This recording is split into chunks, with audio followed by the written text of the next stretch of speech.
Hello, so the next question is, a battery consists of a variable number n of identical cells having internal resistance R each, which are connected in series. The terminals of the battery are short-circuited and the current I is measured. Which of the following graph shows the correct relationship between I and n? So the correct answer is this graph. So like here we know that I is equals to NE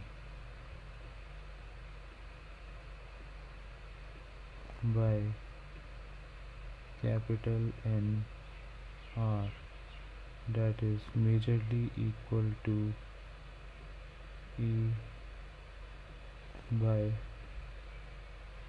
R, because I is totally independent of n and hence it will remain constant. So for constant we have straight line and it is between I and n. Thank you.